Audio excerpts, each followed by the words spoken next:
tardes con todos.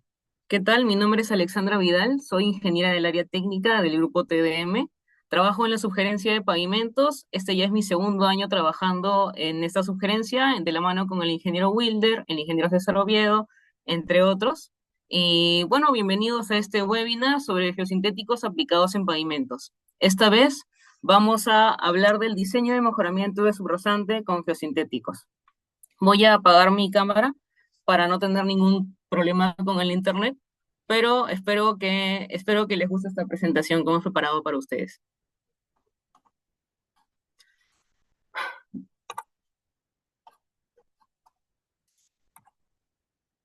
Bien, ese es el orden de la presentación. Primero vamos a hacer una breve introducción, luego hablaremos sobre los geosintéticos utilizados en el mejoramiento y sus mecanismos de trabajo. Después, hablaremos de los métodos de diseño y estabilización con geosintéticos y finalmente daremos un ejemplo del diseño de subrasante.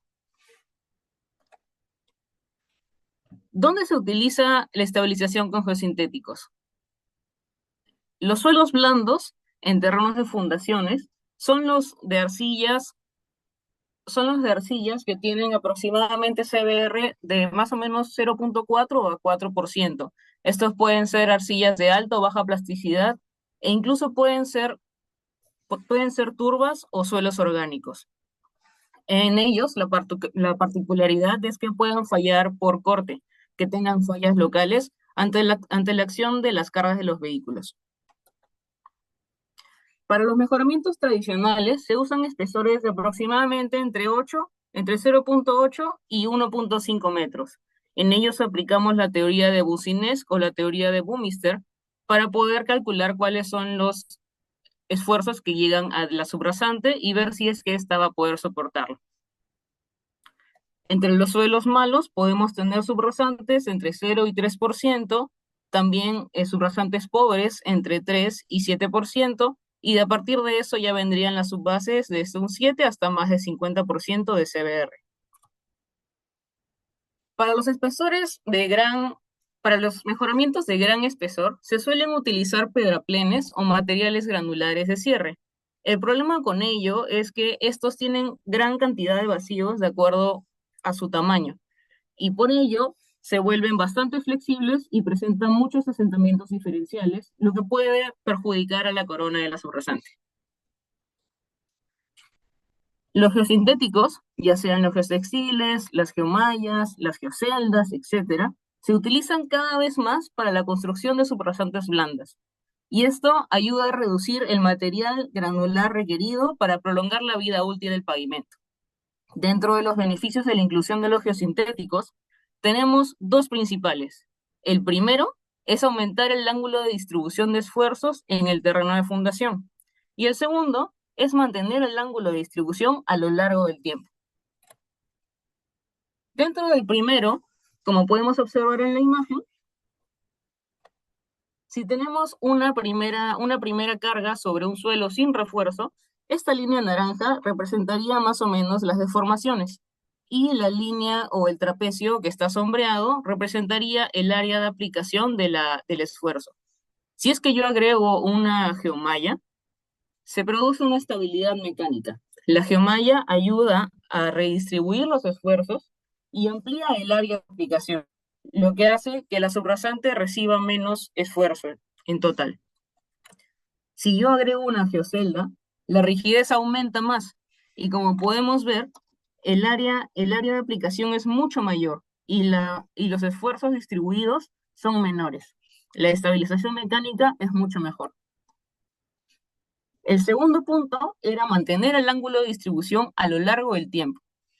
Como podemos ver en las imágenes superiores, en la de la izquierda se puede ver cómo a lo largo del tiempo el material granular se infiltra dentro de la subrasante, o incluso los finos pueden infiltrarse dentro del material granular mismo, lo que significa que si hemos diseñado un pavimento, por ejemplo, para 30 centímetros de espesor, a lo largo del tiempo este va a terminar comportándose como si tuviera 20 o hasta 15 centímetros de espesor por la intrusión de los finos. Mientras que si agregamos un geosintético, los finos de la subrasante y el agregado del material granular se mantendrían separados por mucho más tiempo. Esto empeora si es que tenemos agua. La capilaridad ayudaría a que la base pierda rigidez. Pero si tenemos un geosintético que pueda separar ambos materiales, los finos no intruirían dentro de la base granular y no se perderían sus propiedades a lo largo del tiempo. En general, los geosintéticos mejoran la serviciabilidad del camino y reducen las fallas por abollamiento a rangos de más o menos 3 pulgadas según su número de pasadas. Ahora vamos a hablar de los geosintéticos que se utilizan y sus mecanismos de trabajo. Entre los geosintéticos utilizados tenemos geotextiles tejidos, geomallas biaxiales, geomallas multiaxiales, geoceldas y geocompuestos. Llámese geocompuestos a la combinación de los geosintéticos anteriores, ya sea los geotextiles con las geoceldas o las geomallas con las geoceldas, por ejemplo. Primero hablaremos de los geotextiles tejidos.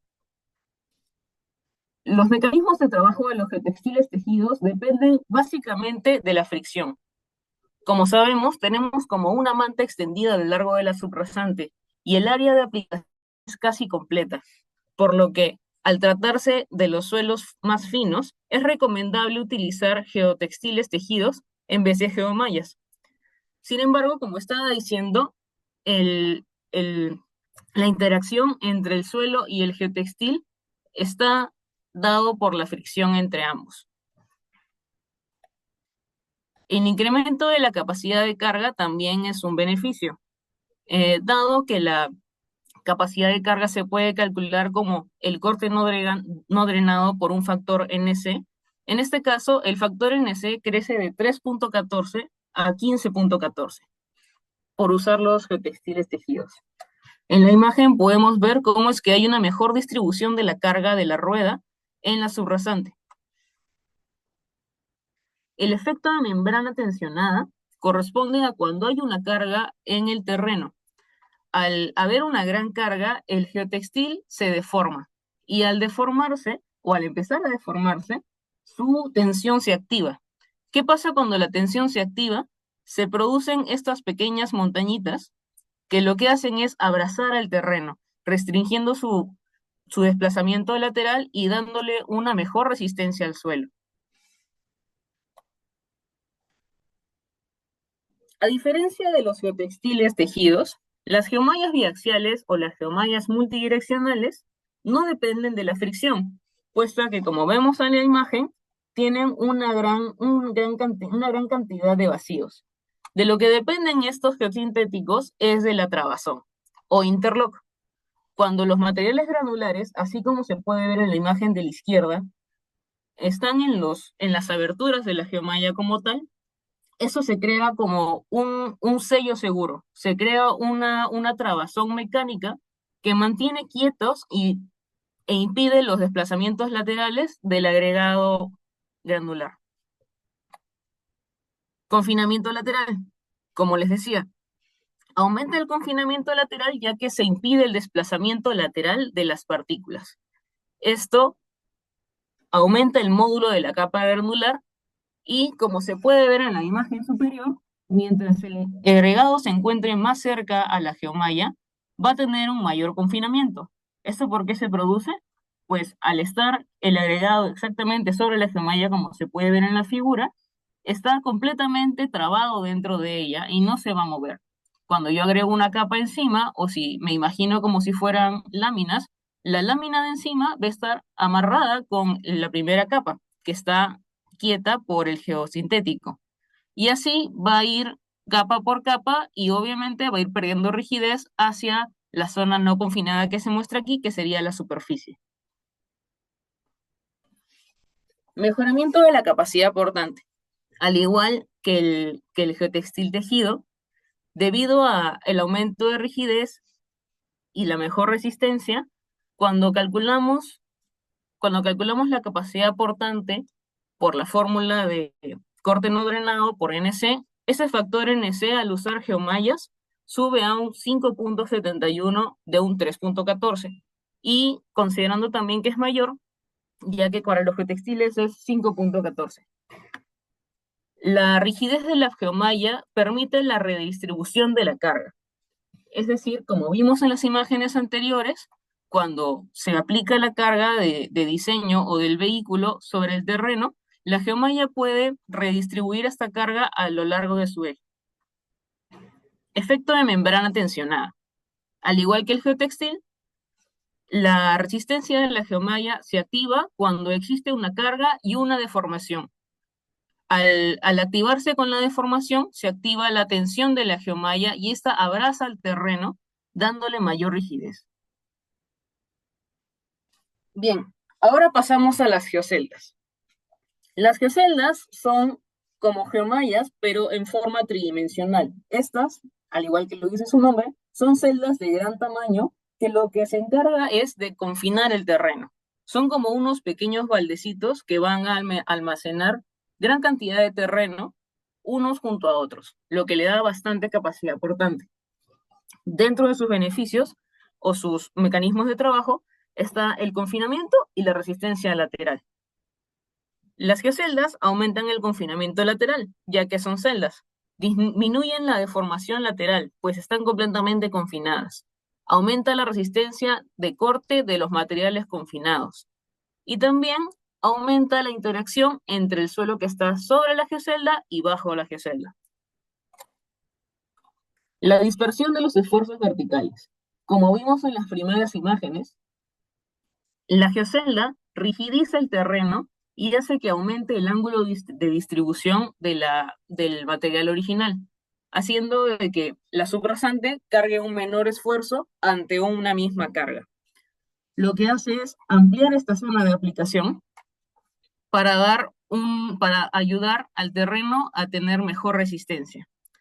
Como se puede ver aquí en la imagen, está considerando este ángulo de fricción, que sería teta C, como dos veces la tangente de teta C por la altura, que serían estos dos pedazos de triángulo, más la base de aquí. Entonces, dependiendo del espesor, el área de aplicación va a cambiar, va a crecer y va a mejorar.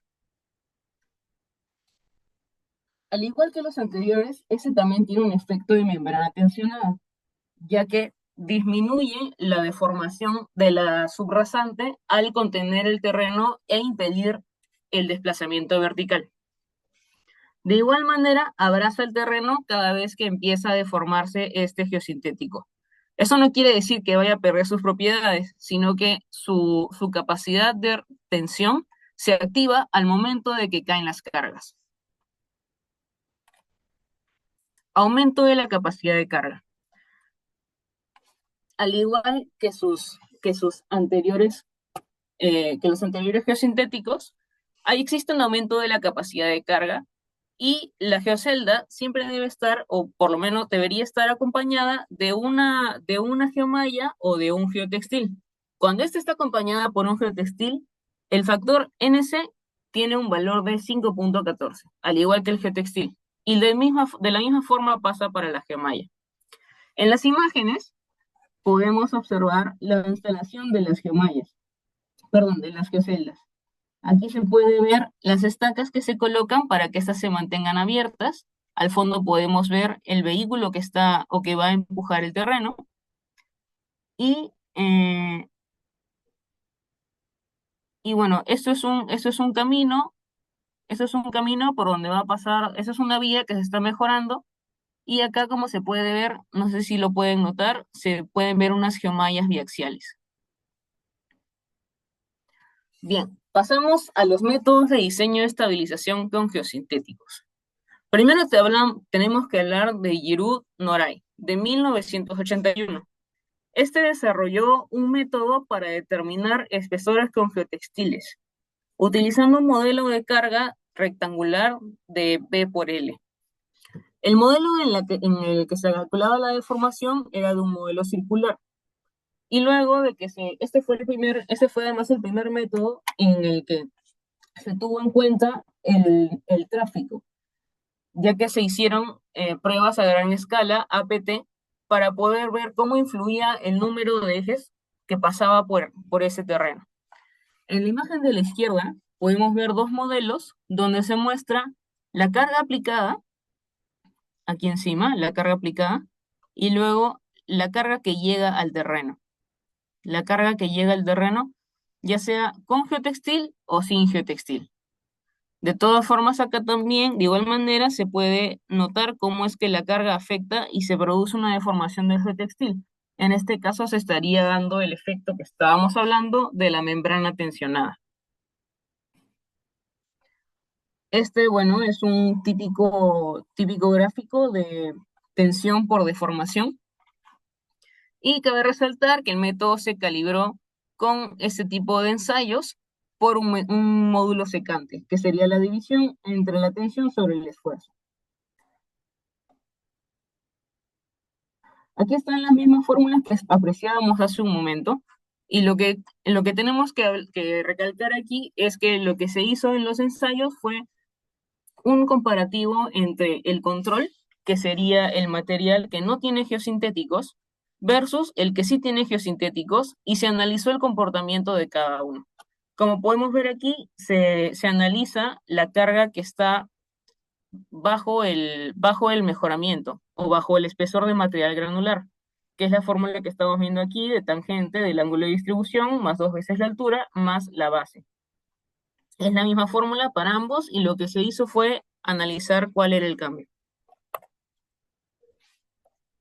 Lo que podemos observar aquí es un gráfico donde se puede ver la cohesión versus el espesor de mejoramiento para geotextiles de diferentes tensiones. Esto fue uno de los resultados del artículo de Giroud Noray de 1981. También se puede correlacionar con el CBR. Adicionalmente, tenemos este nomograma que nos indica no solamente la tensión del geotextil, el espesor de mejoramiento y la cohesión, sino que también incluye el número de pasadas, aquí donde se puede ver N igual a 1000, N igual a 100, el número de pasadas de ejes. Pasamos al método Giruhan del 2004, desarrollado para geomallas y también para geotextiles.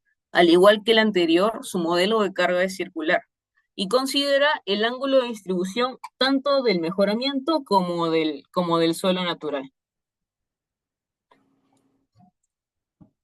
Acá podemos apreciar de nuevo la distribución de la carga que se daría en la segunda capa, donde se encontraría el geotextil o la geomalla. Y aquí está la fórmula de la que estábamos hablando del NC por el corte no drenado, que me da una capacidad de carga, capacidad portante. Aquí hay algunos de los ensayos de Giruhan del 2004, donde alfa es el ángulo de distribución, y se probaron para algunas geomallas biaxiales. Aquí tenemos la fórmula de Giruhan, esta fórmula extensa que podemos apreciar arriba. El K es un valor que viene de cada tipo de geosintético.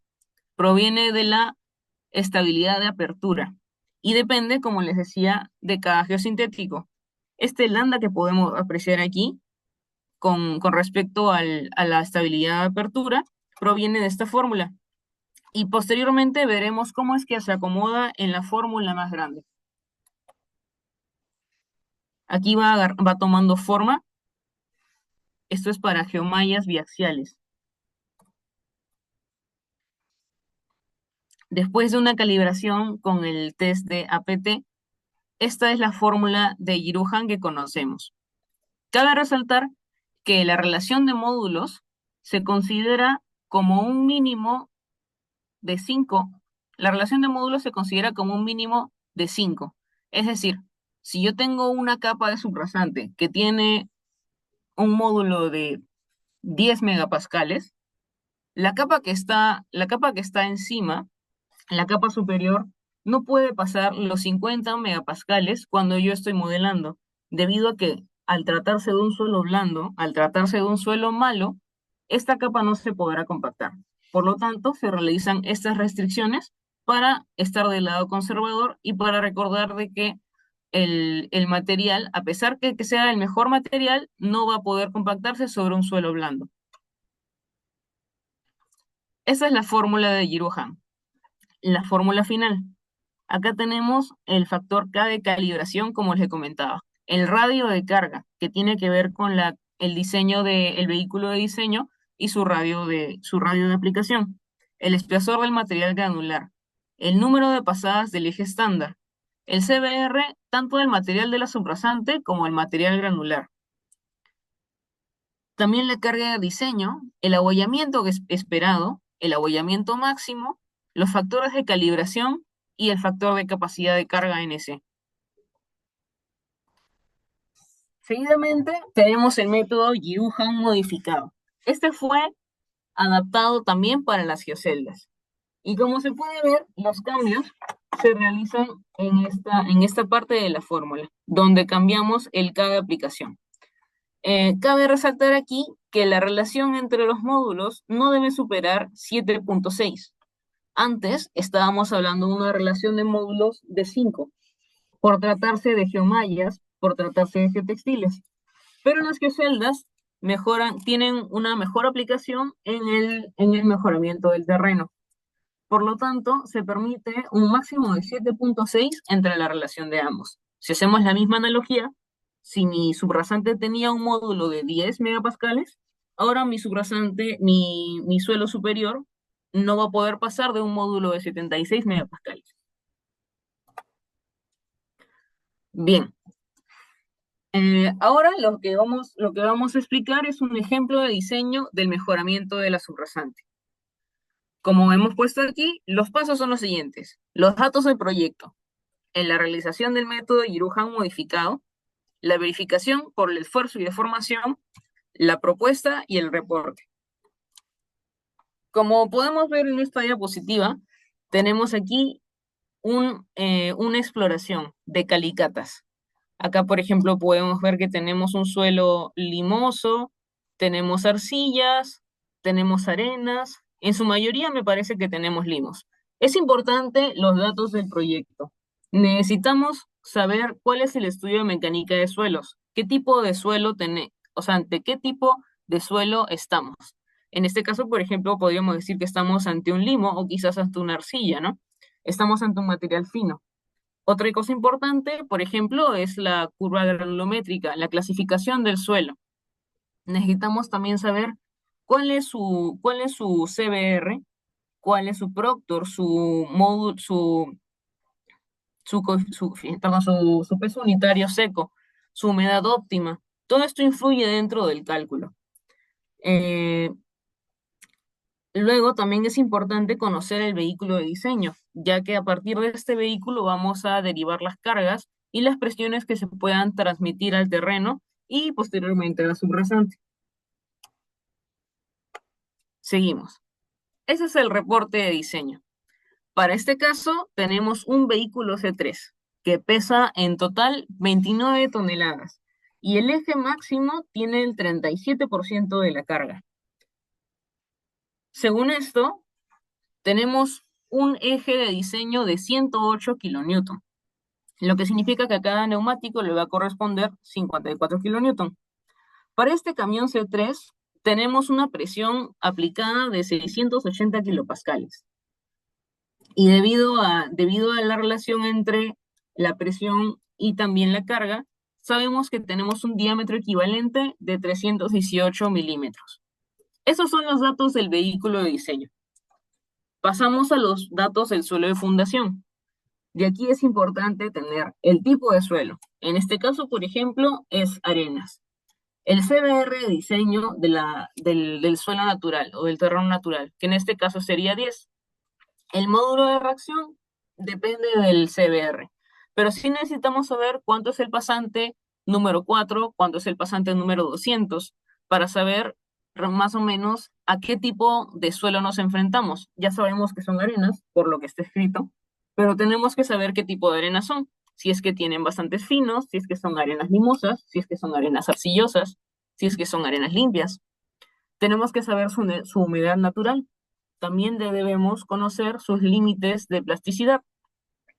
La humedad natural es importante para saber si es que este material está saturado o si, por ejemplo, va a necesitar más agua para poder llegar a su máxima densidad seca o quizás está sobresaturado y tiene mucha agua y pasa su densidad, su máxima densidad seca.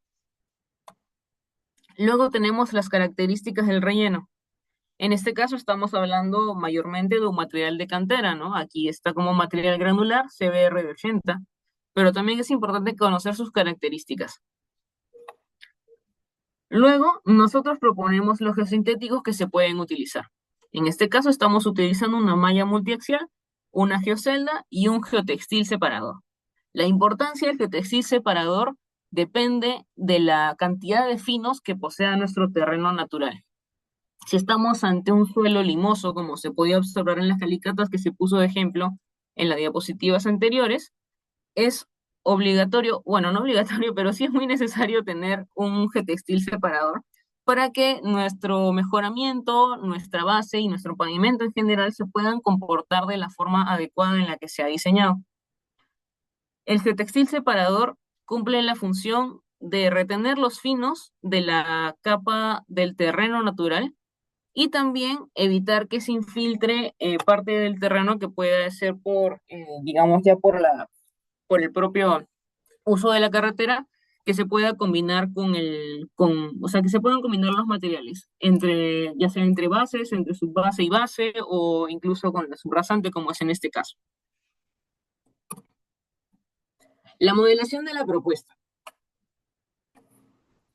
Aquí vemos un resumen más o menos de lo que veíamos en las diapositivas anteriores. Tenemos la carga, tenemos la presión aplicada, tenemos el porcentaje de carga que se va a utilizar, tenemos los módulos de las capas. En este caso, para un CBR de 10% de la subrasante, le corresponde un módulo de 76.9 megapascales. Mientras que a la base o al material granular de 80 de CBR le corresponde un módulo de 414.1 megapascales. Estos módulos están amplificados. Bueno, el módulo del material granular está amplificado. ¿Por qué? Porque lleva geocelda y porque lleva geomalla. Los factores de mejoramiento de las geomallas y de las geoceldas dependen, sobre todo el de las geomallas, de la cantidad de espesor, del espesor del mejoramiento, por lo que vimos del confinamiento lateral que producen las geoceldas. Mientras más ancha sea esta capa, menos factor de mejoramiento va a tener nuestra geomalla dentro de nuestro modelo.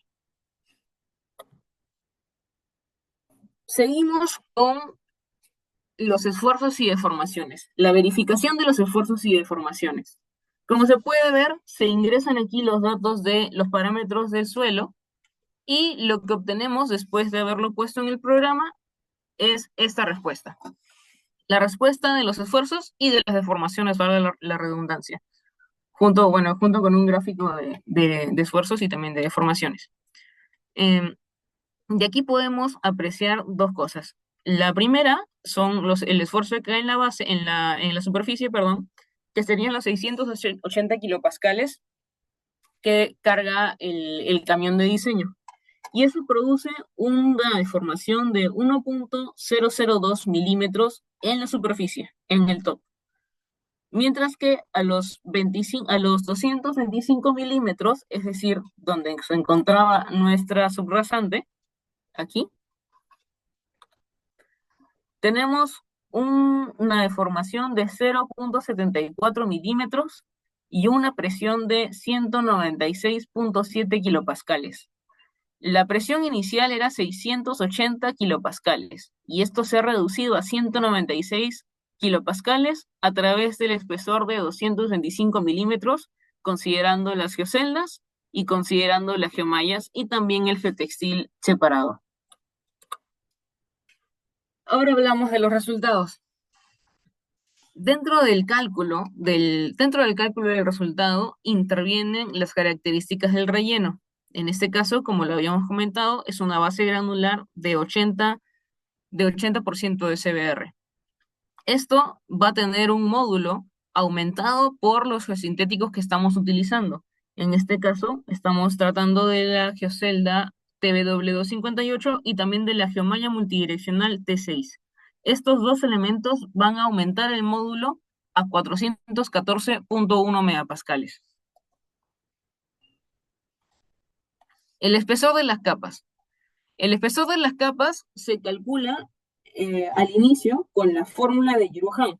Con eso nos aseguramos de tener un espesor con el que no rompa el suelo.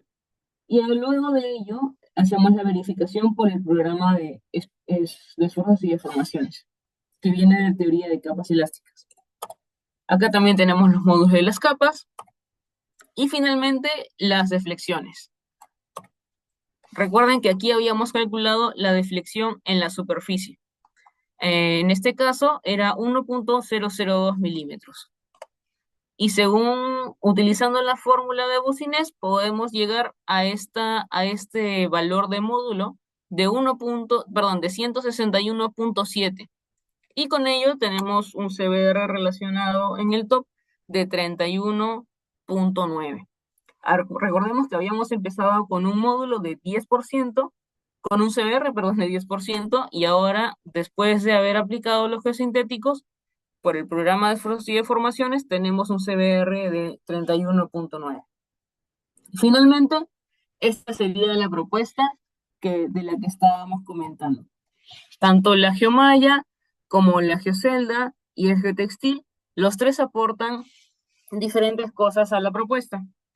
Si hablamos de geotextil, recordemos que en este caso estamos hablando de un geotextil no tejido. En este caso, el geotextil no tejido funciona como un separador para no mezclar las partículas finas de la subrasante con las del agregado granular. Luego tenemos la geomalla multiaxial.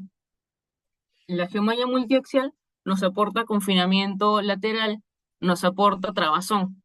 Y sobre ello, y con el relleno, tenemos a la geocelda, que la geocelda nos ayuda al confinamiento del material de relleno.